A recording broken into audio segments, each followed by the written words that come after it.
Hey guys, MrPokke here. So this is going to be Gilgamesh's kit review in Honkai Star because his banner is also going to be out today in tandem with Rinto Saga. So we are going to be going through his kits, builds, Lycon, Eidolon, team comms, and without further ado, I'm immediately jumping straight into his kit.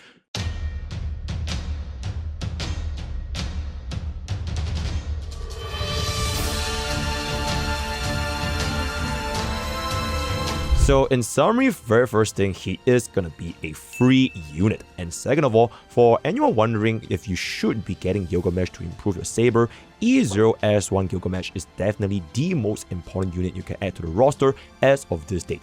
His kit is almost entirely made for saber, a little bit similar for Rin and Archer, but even more specialized with a similar potential for main DPS using M-Blade as well as Ash Veil. Now, one thing to note is that the damage between Saber and Gilgamesh are actually really similar, with Gilgamesh's ultimate multiplier is almost a 1-to-1 for Saber, which is 1400% versus 1380%. So Gilgamesh's personal damage should not be ignored, at least when compared to Rin versus Archer. So for Gilgamesh's kit, it will largely revolve around the following targets: join follow-up attack at 8 attacks for 120 energy to Saber and 2x Saber ultimate damage. He also regenerates a fixed 30% of the teammate's energy used for their ultimates. So for example, if Trivi were to use a 120 cost ultimate, then he would regenerate 36 energy. He also has very considerable personal damage from his 150% crit damage buffs at 6 stacks of interest, 30% defense down, 40% ultimate damage, as well as multiple speed stats which can stack on with his interest without a hard ceiling. He also has a team-wide 20% attack and crit damage buff with an additional 100 attack and crit damage for the target with higher energy, namely Saber having the full effect because you can achieve this at 240 energy. For his character kit, is also really simple. You want to gain interest from your teammates' actions, and then for between Saber and Gilgamesh, attacks up to 8 times, which will then launch the joint follow-up attack, and you will recharge and buff Saber as per the progress. If you want to play a main DPS Gilgamesh, then the recharge is not going to be as significant. His basic attack is pretty much never going to be used because his entire battle you can only use the skill the moment you unlock interest at 10 stacks, so you pretty much can just ignore this. For his skill, is going to be a very straightforward personal 30% defense ignore for 3 turns, which should be 100% coverage for pretty much every single scenario. Otherwise, you're just going to be dealing a little bit more damage. You can also cast this once you're above 10 interest for the very first time, meaning for the rest of the battle, you do not actually need any interest anymore. So if you have less than 10 interest, it's going to be okay, and the interest count does not affect skill damage, only the 6 stacks of the crit damage buff from his trace. Then his ultimate is going to be a very massive 1400% multiplier, super straightforward. It might be 360 energy with very high cost, which may seem like an issue, but his trace where he regenerates 30% of his teammates' energy expenditure drastically improves his rotation by a lot when you're going to be pairing him with high energy cost units like Saber, or teammates that can cast their ultimates very frequently like Tribi as well as M-Blade.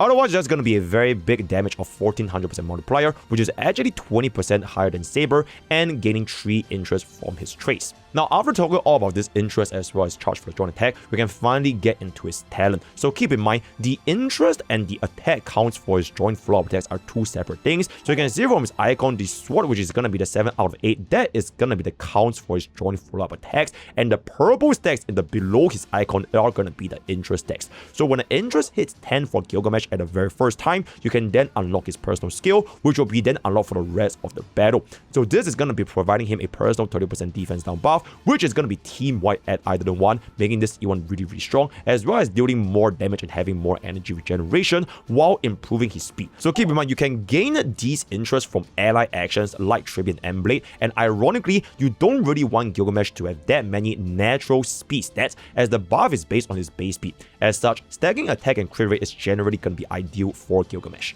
Then for his joint follow-up attack, these stacks can only be gained from Gilgamesh and Saber themselves up to an 8 attack tally, but you can also trigger this attack from the entire team. I know the wording is kind of weird, but don't worry about it. So units like Tribi, M-Blade, RMC, and DHPD can all proc it at 8 stacks if for whatever reason they will crowd control at a particular point, but they do not generate the stacks themselves. So though the crit damage buff can stack up to 6 interest for 150% crit damage, the speed buff has no cap for every single point of interest. So for example right here, we have 22 points of interest, which then gave me a 220% speed buff, letting my Gilgamesh hit 319 speed in combat without any speed boosts. So from the how do you gain the interest itself, from a trace, ultimate gives 2 interest, as well as other units ultimate giving another 2 interest. And since your ultimate counts as an action, it will thus give 3 interest every single time. As such, you will hit 10 interest extremely early on with units like Huo, Tribute, and Emblade to use their early ultimates.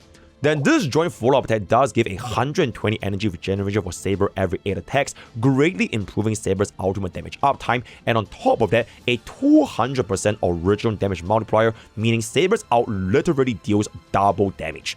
You will have quite a bit of a backloaded damage from the very first 8 joint follow-up attacks, meaning your Saber ultimates without this joint follow-up attack buff is likely going to be weaker compared to a team with Saber and Sunday, though generally this joint follow-up attack happens every other Saber ultimate.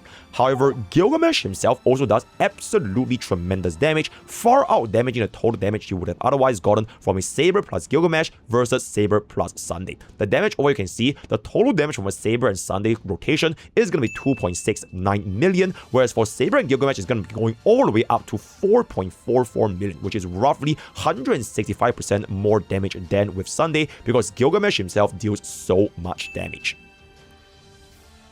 And then moving on into the technique, is just going to be using this for 3 interest instantly, which is to improve your overall uptime and cast your skill for the rest of the battle. Then regarding his major traces, 30% energy regeneration is going to be a fixed regeneration, so not affected by your energy regeneration rope, and is based on your other unit's ultimate cost. So you can stack this with, for example, Huo, which will then give you an energy regen from casting an ultimate, and then after casting the ultimate, you get another 20% max energy regeneration for Gilgamesh, making Huo a really good sustain with Gilgamesh and Saber. So for example right here, Tribute Ultimate does a 120 energy cost, hence a 36 energy regeneration for Gilgamesh, so it is going to be fixed energy without any factors affecting it. And then for the next trace, 6 interest for 150% crit damage, and hence you need crit rate as close to 100% as possible, especially without Sunday for Gilgamesh. And then the last trace, team out 20% attack and crit damage buff, with additional attack and crit damage for high energy units if beyond 140 cost, capping at 240. So maybe for future units with more than 240 energy, you can gain another 100% attack and crit damage buff. For this case, for example, Archer is going to be at 220%, so it is not going to receive the full buffs, although it still gets a little bit more, but it's not really like you will use Gilgamesh with Archer anyways. And then for the minor traits, it's going to be lightning damage boost, attack boost, as well as a 19% crit rate boost, which is very nice. Skill 11 priority is going to be ultimate, followed by talent skill, followed by your basic. But your basic you can pretty much just ignore the entire time.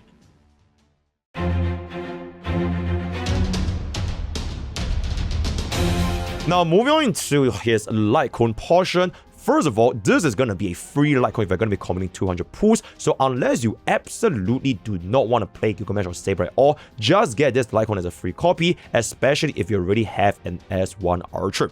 Now for this particular test I did for the light cone, the bounce was very RNG dependent due to wave 1 having 2 mobs and 2 elites. So if Saber's ultimate with S1 dealt so much damage that it could one-shot the 2 mobs, it would lead to your Gilgamesh damage looking a little bit lower because there are 2 lesser targets for its initial 400% damage multiplier.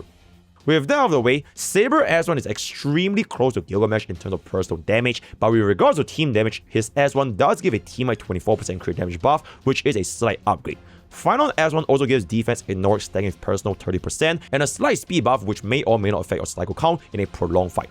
Aeon S5 is a pretty significant drop off, especially considering its proc conditions where you need to break the enemy, more than a 20% damage drop off, and hence I would not really recommend Aeon S5 and use any of the above options to keep within a 10% difference.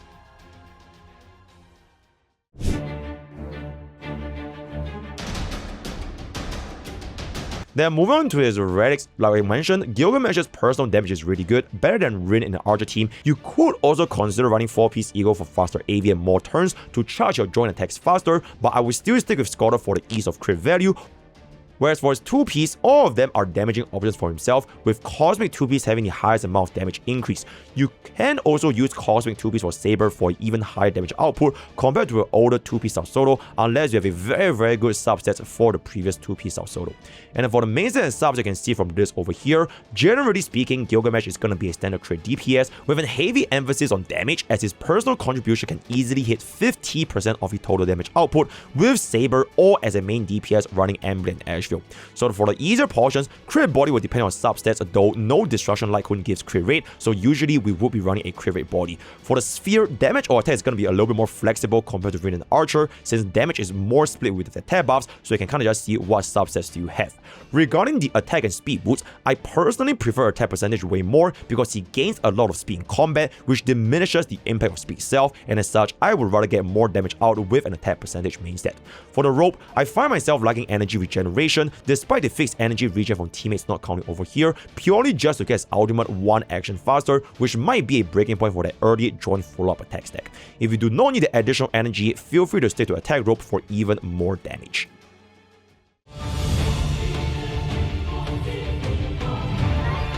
Now we're going to be jumping into Gilgamesh's Eidolons, and he does in fact have a game-changing E1. So this is going to be comparable to E1 Archer's impact with a team-wide 30% defense down, affecting Saber and his other teammates like Azure and Emblade, which can also have substantial damage themselves. He also has an additional fixed 40 energy regeneration, which is absolutely massive to drastically improve his ultimate uptime, which can allow players to then stick with your attack percentage rope as a fixed resource. Highly recommend getting the E1 Gilgamesh if you're thinking of vertical investments. For his E2, it will be a guaranteed skill unlock at the start of battle, but it's also going to be counted as a slight speed buff at the start and every single time you cast your ultimate for the additional 5 interest.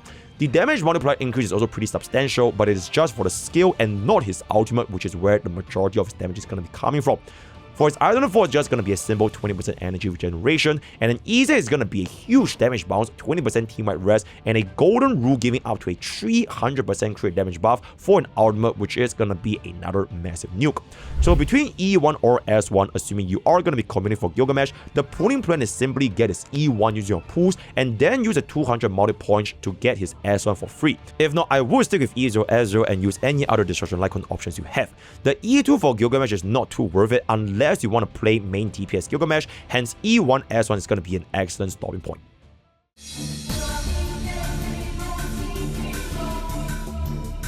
Now jumping onto his team comps, honestly, once again, very straightforward. You want to use him with Saber or use him as a main DPS with Ashwell and Blade.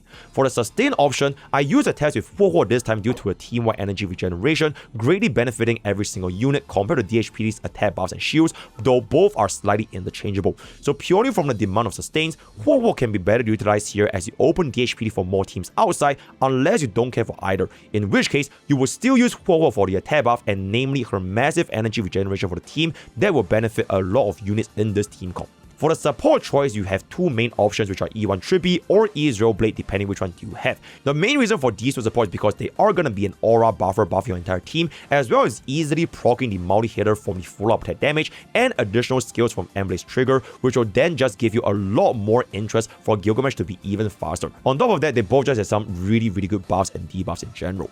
Sunday is going to be a little bit cool now because he cannot buff both Saber and Gilgamesh at the same time for both the AV Advance and Energy Regeneration, and as mentioned, Gilgamesh's personal damage should not be ignored. RMC is unironically a really good choice here because the energy charge has a lot more value for Mimi to go up, but a similar issue with a single buffer for mainly Saber, then Gilgamesh's personal damage would be dropping quite a bit. You can consider RMC for a Sustainers run if you can still stick with either Emblade or Tribi. So at this point, you're going to be wondering a main DPS or a sub DPS build for Gilgamesh and Saber. Note that Gilgamesh really doesn't feel like a sub DPS when playing her with Saber, especially if you were to compare this with Rin and Archer, because its personal damage is considerably higher. So really, you are going to be pretty much playing two different main DPS at the same time with a need for an aura buffer. My main DPS team this time was tested with Emblade at E6S5, so do take this with a massive grain of salt, but the team is gonna be the exact same. Between both comps, which will feel they're going to be really comparable with a sustain, though a sustainless comp would be a little bit easier for main DPS due to Emblade's taunt value. If you are going to be using Emblade as a support instead of Tribi, you could see sustainless runs with Tribi and Emblade on top with Saber as well. So for main DPS with Saber, you're going to be using Saber, Emblade or Tribi into Huo or DHPT. For sustainers, you're going to be going Emblade, Tribi, Saber, as well as the last option being either Asheville, Welt, or Robin. If you do want to go for a main DPS Gilgamesh, you can stick with the Emblade plus Asheville combination, the sustain being Huo or DHPT again, and then if you're going to be going sustainers, either E1 Tribi, Welt, or Robin once again. Generally speaking, I would say between both teams, they are actually performing very similarly, especially considering that Emblade and Asheville has an incredibly good synergy with one another, so Gilgamesh fitting in over here with an all-male team in terms of a DPS is actually not too bad from the performance with Saber. So if you strictly want to talk about the absolute highest possible amount of damage, I would say that the team running Emblade is going to be the more comparable option. I will do more testings on the live server because at this moment, my Emblade testing is just going to be way too skewed, so I stuck with my E1 Tribi just to have a little bit more balanced performance testing.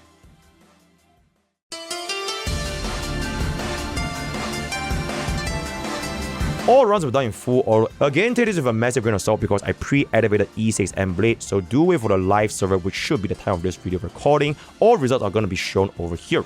Generally, I found that the join skill will increase the frequency of Saber's ultimate, and Gilgamesh can use his talent to obtain energy from the teammate's ultimate, so it is a pretty synergistic team comp for both Gilgamesh and Saber.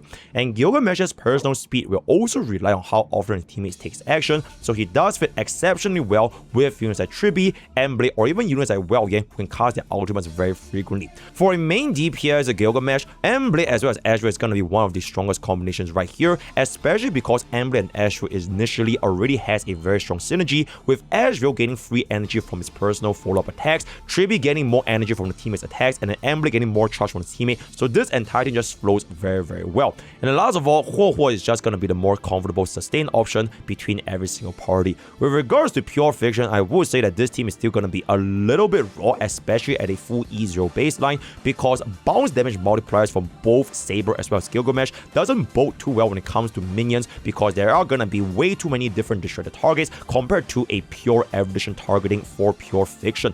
Then for A-Box Shadows, you really want to make sure that both Saber and Gilgamesh can go up against the right element, because if you cannot do Talos Bar damage like the ones in Argenti, it will be very annoying, borderline unplayable by running Saber and Gilgamesh against that setup. For Negador, because the weakness was only going to be against lightning, the performance was also not going to be super strong, whereas for the best target is going to be the 5+1 Banana Boss, because we do have a lot of multi-hits and a lot of AoE just to get us into the break phase a lot faster, despite not having the exact right weaknesses.